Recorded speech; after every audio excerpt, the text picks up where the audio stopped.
आ जाओ, मेरे से भी बोलेगी ऐसे ही।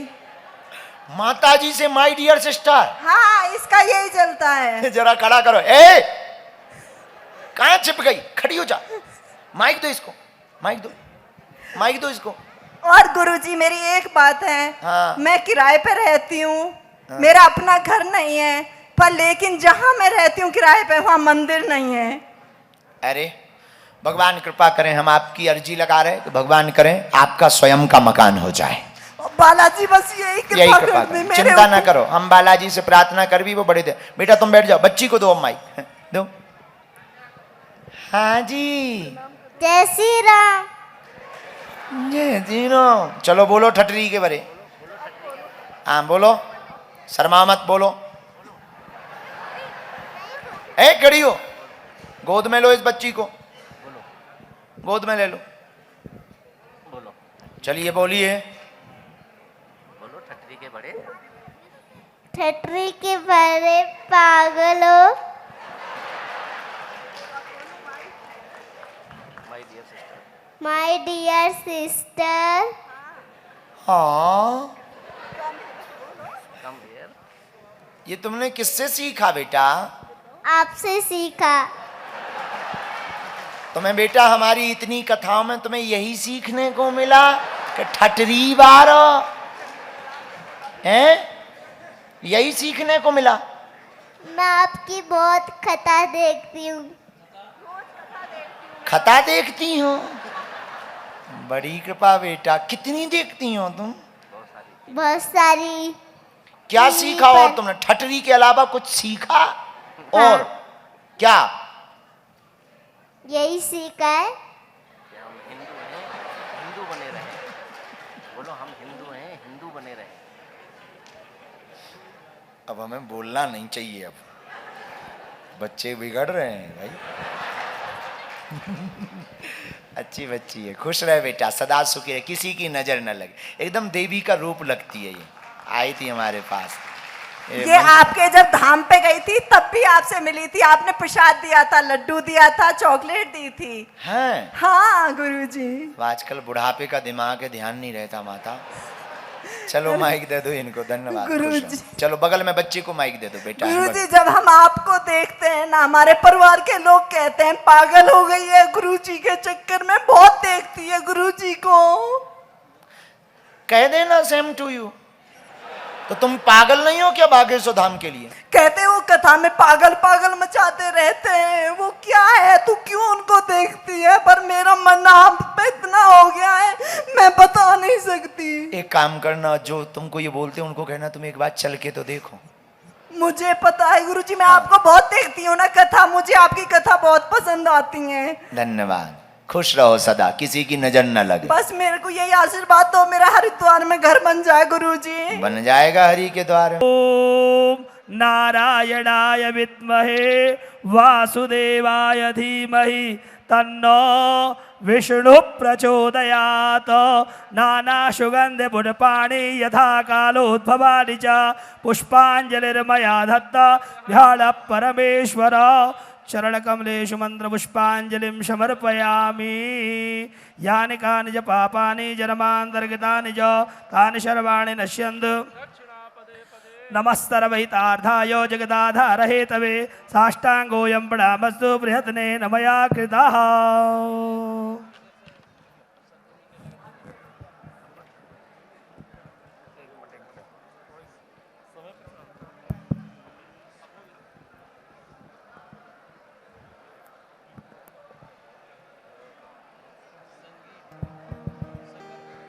बोले बागेश्वर धाम सरकार की जय। हमारा पापा है ना, तो आपकी बहुत बड़े भक्त हैं। और मतलब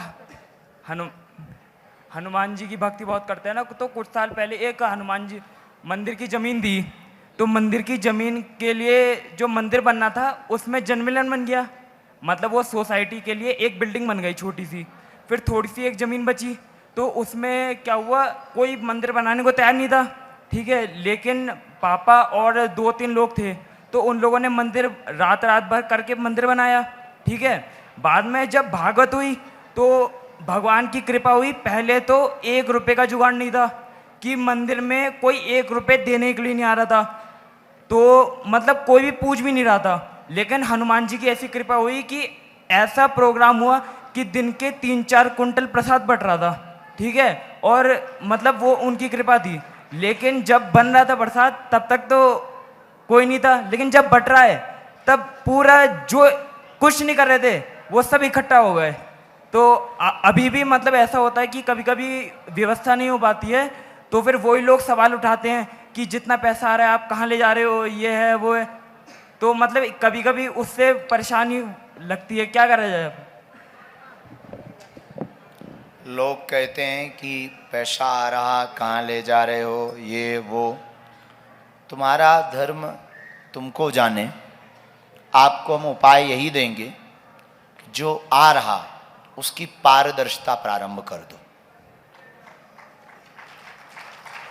तो कभी लोग नहीं उंगली उठाएंगे। हमने धाम की समिति बनाई तो उसमें क्या किया कि हम अकेले नहीं हैं, हमने 5 लोगों को रख दिया। अब आज जब भी कोई भी काम होता है धाम का, उसके अकेले हम जिम्मेवार नहीं हैं, वो 5 लोग भी हैं, उसमें गांव के भी हैं, जिला के भी हैं। अपना धाम से कोई लेना देना नहीं है। जो आ रहा वो धाम में लग रहा, नहीं आएगा जय बजरंग बली की। और गुरुजी मतलब मुझे 1 महीने से क्या हो रहा था कि आपका स्वप्न भी आ रहा था, और 10-15 दिन मेरा मतलब इतना मन लगा कि आपसे मिलना है, ठीक है। लेकिन अभी हमारे भैया हैं निशु भैया, ठीक है, तो उनका काम चल रहा था यहाँ भागवत का, फ्लावर डेकोरेशन का। तो उनने कहा चल मेरे संग। अब मुझे तो पता नहीं था, लेकिन यहाँ पर आकर मुझे पता चला कि आप भी यहाँ पर आ रहे हैं। तो भैया कह रहे कि चल आप मिला उनसे, तो मुझे उम्मीद नहीं थी कि आपसे भी हो पाएगा। तो गुरुजी मेरी एक आपसे रिक्वेस्ट है, मुझे आपके चरण स्पर्श करने हैं। बहुत बदमाश है। आ जाऊं? आ जाओ, मना कौन कर सकता है।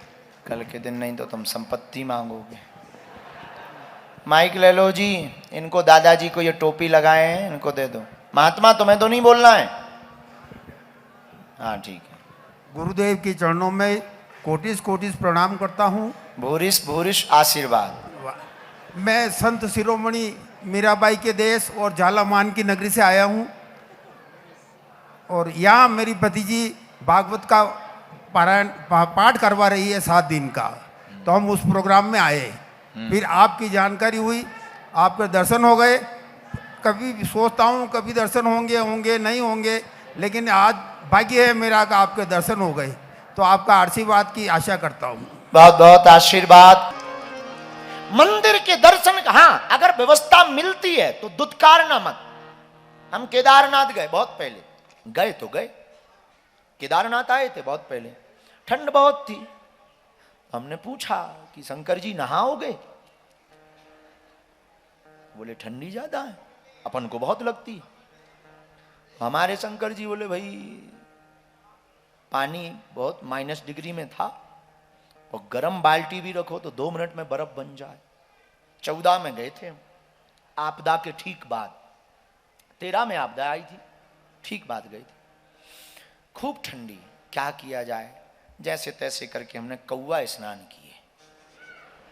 3 स्नान होते हैं व्यास जी, 3 स्नान होते हैं। सुनो आज नई बात है, 3 प्रकार के स्नान होते हैं। एक होते कौवा स्नान। ये कौवा स्नान क्या है? हाथ पैर धो लो, बाकी गीला कपड़ा शरीर में लगा लो, ये कौवा स्नान। एक होता हाफ स्नान,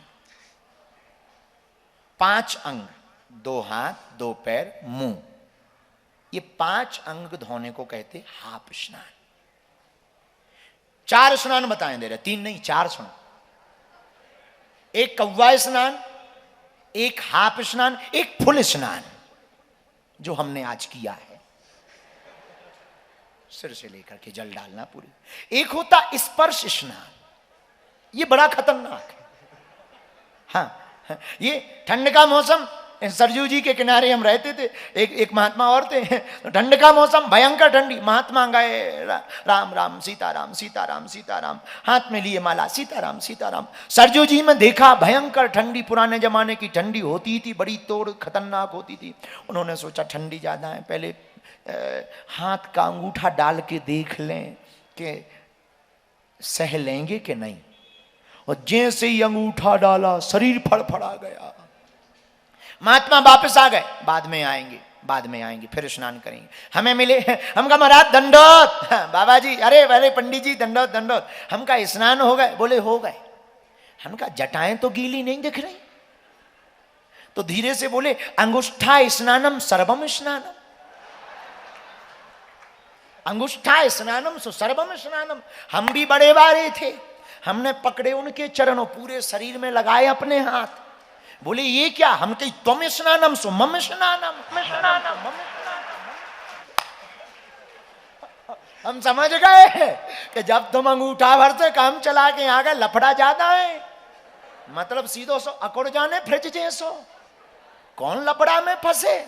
हम समझ गए जैसे रुई बिल्कुल अकड़ जात, वैसे ही अकड़। हम कहा तुम स्नान, दो जने बोले चलो। हम कही चलो 8 बजे आएंगे। अब तो ये स्नान। तो केदारनाथ की चर्चा हम आपको बता रहे थे, वो बात आप लोग भूल ना जाओ, जहाँ हमारा लक्ष्य है वो आपको बताना। गए तो स्नान किया, ऐसा नहीं है कि नहीं किया, पर ठीक है। अपने तिलक चंदन लगाया। हमने केदारनाथ भगवान से दूर से पूछा, लंबी लाइन है, बर्फ गिर रही है, अपनी दम नहीं है, क्या करें? लग गए लाइन में। 2 बच्चे साथ में थे, परिकर, उन्होंने झोला ले लिया।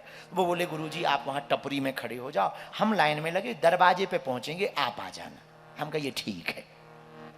हम चाय पीने लगे, तब तक हमारे केदारेश्वर महादेव बोले कचौड़ी और खा लो। क्या करोगे खड़े खड़े? हमने कहा नहीं खाना नहीं है, अभी दर्शन करना है, बाद में खा लें। बोले नहीं गरम है। अब जब नहीं माने, अब उनकी ही आज्ञा, मन में भी वही बैठे। हमने सोचा हम दर्शन करने अंदर जाएं, और कचौड़ी दिमाग में आए। पर दर्शन का महत्व। एक कचौड़ी भी हमने ली, हल्की चाय ली। इतने में एक आर्मी के भाई साहब आ गए, गनन टांगे। अरे आप बागेश्वर महाराज? हम कहा हम वही है। उन्होंने महाराज तुरंत उन्होंने प्रणाम किया, कल्याण हो तुम्हारा। कहाँ गुरुजी? हम कहा यहीं। दर्शन भाई? हम कहा कहाँ भाई, दर्शन ही हो गए होते, यहाँ खड़े होते, कमरे में होते, रजाई ओढ़ के पड़े होते। तुरंत बोले चलिए। मम्मी कहा चलिए। हम समझ गए अब क्यों, कौन मना करे। पीछे से लिवा गए सीधा अंदर गर्भगृह में। महादेव बोले कहो खचौड़ी खब गई। हम की पा के आए। हम तो अभिषेक हुआ। जो दोनों लाइन में लगे थे वो अभिषेक होने के बाद आए, और लाइन में धक्के खाते हुए बोले गुरुजी हम की चेले चलो, अभी परिचय मत लो, बाहर मिलते हैं अपन। ये बहुत आपको विनोद की चर्चा लगी। इसके पीछे जो हम आपको लॉजिक समझाना चाह रहे हैं कि कभी कभी ऐसी कोई कृपा हो जाए और वो तुम्हें अलग तरीके से बुला लें, तो उसको भी स्वीकार कर लेना, मना नहीं करना। लेकिन इस अपेक्षा में मत जाना कि तुम्हें भी पीछे के गेट वाला कोई मिलेगा। ये चौथा नियम मंदिर का आपने अगर माना।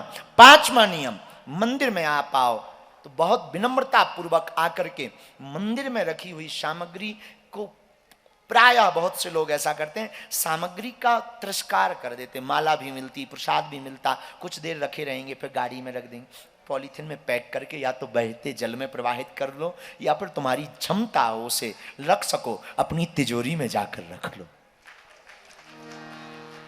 ताकि उसका अपराध ना लगे। जो निर्माल्य है भगवान का, ये उसका अपराध ना लगे।